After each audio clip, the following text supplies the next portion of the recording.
deixe seu like, se inscreva no canal e ative o sininho de notificação. Bom vídeo! Cara, eu vou te falar, o Gabriel, mano, uma das minhas maiores decepções com ele foi o fato dele não saber se portar como ídolo. Jogar mal, cara, eu acho que faz parte, tá? Eu vou ser muito franco com vocês. Jogar mal é inerente à profissão, né? O jogador tá ali, ele vai jogar, vai ter fases boas e ele vai ter fases ruins. Isso é óbvio. Só que o que me quebra no Gabriel é que ele conseguiu fazer uma idolatria e uma passagem pelo Flamengo, ela meio que se esfarelou para algumas pessoas. Outras pessoas vão continuar enxergando ele da mesma forma. E por mim, tudo bem. Eu acho que é justo. Só que eu não consigo mais enxergar o Gabriel da mesma forma. Eu sempre vou olhar ele com um olhar mais crítico pelos problemas que ele acabou enfrentando aqui no Flamengo, né? Que ele mesmo causou. Ele fala sobre isso na música, tá? Que ele lançou. E por incrível que pareça, eu discordo muito. Porque eu vou falar para vocês daqui a pouco.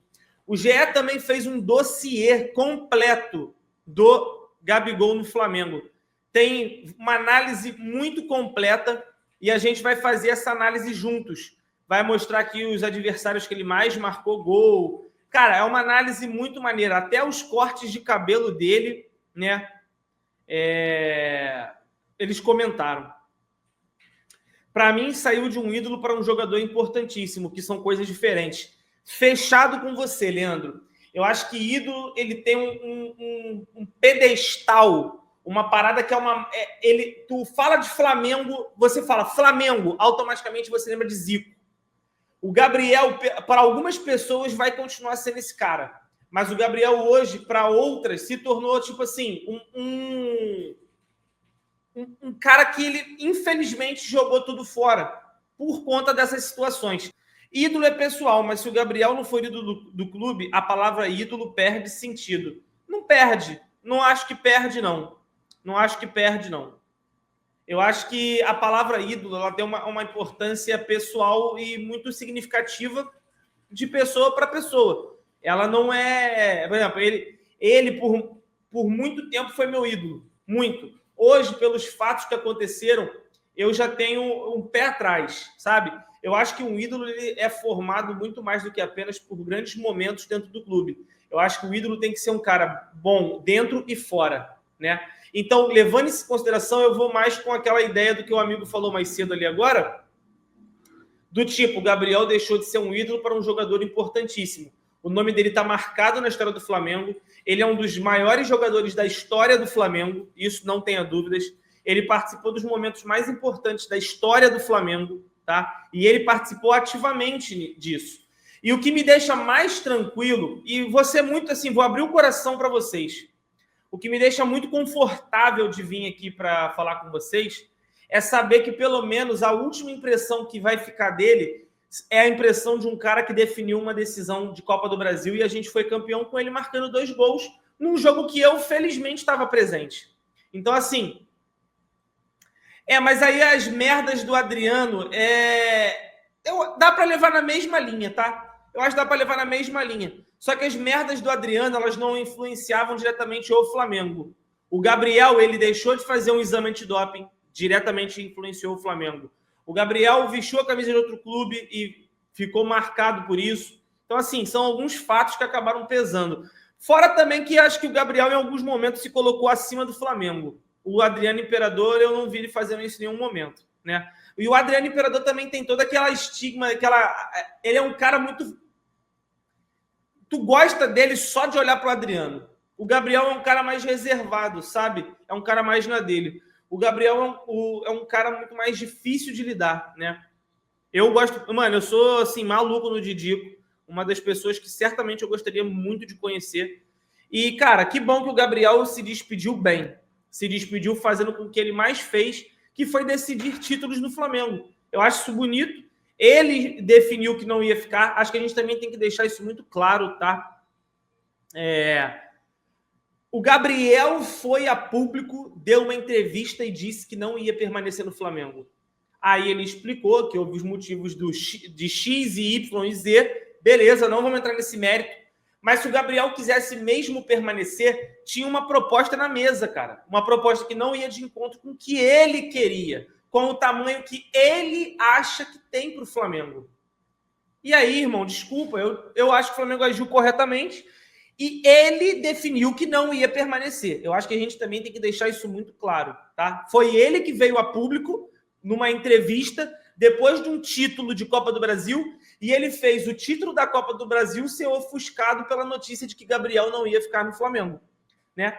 E aí ele tá lançando um documentário, tem agora um canal no YouTube com um documentáriozinho que eu nem vi ainda, eu vou até ver depois. Cara, assim, o Gabriel é muito importante para a minha vida como rubro-negro. Ele é o cara que participou ativamente dos lances mais marcantes da minha vida como rubro-negro. O cara que fez 2 gols numa final, depois na outra final ele fez. Isso vai ficar marcado na minha vida e eu sou eternamente grato ao Gabriel, tá? Uma coisa tem que ser muito clara. Eu sei separar o Gabriel ser humano e o Gabriel jogador de futebol do Flamengo. Como jogador de futebol, os últimos 2 anos dele foram muito ruins. Mas como eu disse também anteriormente, qual jogador não passou por uma fase ruim? O jogador passa por esses momentos. Cabe a ele dar a volta por cima. O problema é que quando essa volta por cima, ela começa a ter um monte de coisa agregada, que são os problemas extracampo. E é por isso que ele acaba perdendo um pouco de prestígio comigo. Só que eu sou muito grato a ele. Eu sei separar de fato as coisas. Eu analiso o Gabriel durante o jogo, eu analiso o Gabriel do que ele fez por todos os 6 anos que ele esteve no Flamengo, e eu analiso o Gabriel que está saindo. O Gabriel que está saindo é um jogador que, no meu entendimento, não está mais 100% focado com o clube, tá? O Gabriel, pelo que ele fez, é um jogador que, cara, contribuiu e muito para o Flamengo alcançar o que alcançou nesses últimos 6 anos, tá? E o Gabriel que eu respeito é o Gabriel que me fez feliz dentro de campo. E ponto. O Gabriel fora de campo, infelizmente, eu não posso falar. Ele, né, já está tentando converter, talvez, estava querendo dizer, né? Cara, não quero converter ninguém, não. Como um amigo disse, essa parada de ídolo é muito pessoal. Cada um tem o seu, entendeu? Se você tiver um filho e quiser falar para ele sobre o Gabriel, tá no jogo, irmão. Faz parte.